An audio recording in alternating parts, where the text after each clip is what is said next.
Pemerintah menargetkan pembentukan sebanyak 30.000 koperasi desa Kelurahan Merah Putih atau KDKMP di sepanjang tahun 2026. Koperasi ini nantinya diproyeksikan menjadi pusat distribusi program pemerintah sekaligus membuka lapangan kerja di kawasan desa. Menteri Desa dan Pembangunan Daerah Tertinggal Yandri Susanto menegaskan bahwa KDKMP tidak dibentuk untuk bersaing dengan warung kelontong maupun berbagai retail modern. Meski demikian, dirinya menilai masih terdapat sejumlah tantangan, salah satunya terkait ketersediaan lahan di beberapa daerah. Meski demikian, pemerintah memastikan akan terus berkoordinasi dengan kementerian dan lembaga terkait agar target dapat segera tercapai. Adapun pemerintah berharap program KDKMP tidak hanya dapat memperkuat distribusi bantuan dan kebutuhan pokok, melainkan juga mampu menggerakkan ekonomi lokal, memperluas kesempatan kerja, serta memperkuat kemandirian desa. Kopdes atau koperasi kelurahan itu benar-benar bisa kita kawal dan bisa kita sukseskan secara bersama-sama. Kami dari Kementerian Desa tentu punya kepentingan yang sangat luar biasa dengan koperasi desa ini karena yang digunakan adalah dana desa. Kita perlu memastikan Kopdes ini berhasil. Untuk apa? Memastikan asta-cita ke-6 Bapak Presiden, yaitu membangun dari desa dan dari bawah untuk pemerataan ekonomi sekaligus pemberantasan kemiskinan. Pemirsa, Badan Pusat Statistik mencatat wisatawan mancanegara asal Malaysia dan Australia menjadi penyumbang terbanyak kunjungan turis asing ke Indonesia di sepanjang Juni 2026. Deputi Bidang Statistik Distribusi dan Jasa BPS Ateng Hartono mengungkapkan total kunjungan Wisman ke tanah air pada Juni 2026 mencapai 1,17 juta kunjungan.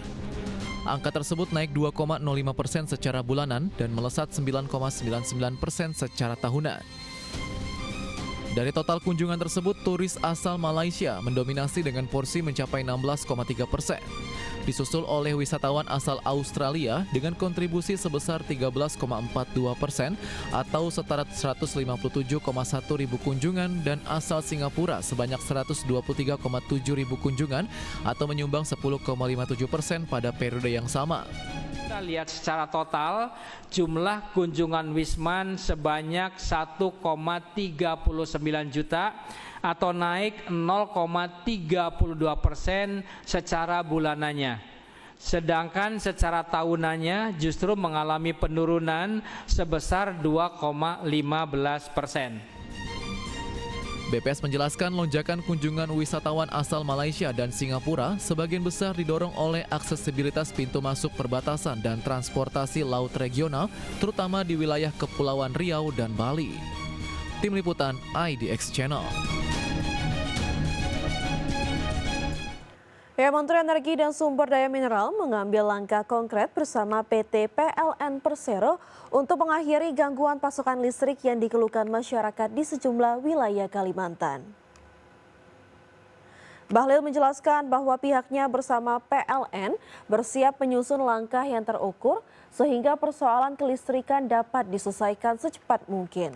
Sebagai informasi, sebelumnya gangguan pasokan listrik di Kalimantan Selatan dan Kalimantan Tengah dipicu oleh terganggunya sejumlah pembangkit listrik utama yang secara bersamaan mengalami perbaikan.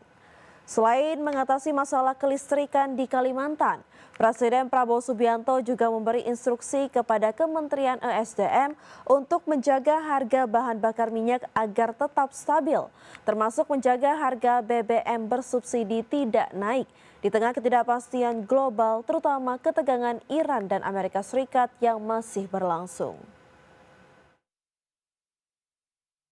Persoalan PLN ya, persoalan listrik yang kami harus akui di beberapa wilayah khususnya di Kalimantan masih ada pemadaman beberapa titik, dan karena itu Bapak Presiden memerintahkan kepada saya untuk segera melakukan langkah-langkah yang terukur dengan PLN agar bisa menyelesaikan dengan baik. Yang kedua juga kami membahas terkait dengan perkembangan daripada harga minyak dunia yang terus terjadi dinamika yang sangat tinggi, arahan Bapak Presiden memerintahkan agar menjaga harga BBM subsidi untuk tidak boleh dinaikkan. Tetapi kalau memang harga ICP dunia turun, kita juga yang non subsidinya juga dipertimbangkan untuk. Kita ke informasi pertama pemirsa. Badan Pusat Statistik mencatat pertumbuhan ekonomi kuartal 2 2026 mencapai 5,29% secara tahunan. Realisasi ini lebih rendah dibandingkan kuartal pertama 2026 yang mencapai angka 5,61%. Adapun bila dibandingkan dengan triwulan 1 2026, ekonomi tumbuh sebesar 3,73%. Besaran produk domestik bruto PDB pada tahun 2000 pada triwulan 2 tahun 2026 atas dasar harga berlaku sebesar 6.552,1 triliun rupiah atas harga konstan 3.576,2 triliun rupiah, sehingga pertumbuhan ekonomi Indonesia pada triwulan 2 tahun 2026 bila dibandingkan dengan triwulan 2 tahun 2025 atau secara year on year tumbuh sebesar 5,29%. Bila dibandingkan dengan triwulan 1 tahun 2026 atau secara Q to Q tumbuh sebesar 3,73%. Dan bila dibandingkan dengan semester 1 2025 atau secara C to C tumbuh sebesar 5, Kemenko Bidang Pangan menyampaikan program Koperasi Desa, Koperasi Kelurahan, dan Koperasi Nelayan Merah Putih tidak hanya bertujuan memperkuat ekonomi desa, namun juga menjadi penggerak penciptaan lapangan kerja baru. Pemerintah memprediksi program tersebut mampu menyerap hampir 500.000 tenaga kerja di seluruh Indonesia. Kementerian Koordinator Bidang Pangan menyampaikan program Koperasi Desa, Koperasi Kelurahan, dan Koperasi Nelayan Merah Putih tidak hanya bertujuan memperkuat ekonomi desa, namun juga menjadi penggerak penciptaan lapangan kerja baru. Pemerintah memprediksi program tersebut mampu menyerap hampir 500.000 tenaga kerja di seluruh Indonesia. Dalam paparannya, Menteri Koordinator Bidang Pangan Zulkifli Hasan menjelaskan setiap koperasi merah putih diharapkan dapat mempekerjakan sedikitnya 6 hingga 7 orang dengan target pembentukan sekitar 80.000 koperasi di seluruh Indonesia. Program tersebut berpotensi membuka hampir 500.000 lapangan pekerjaan.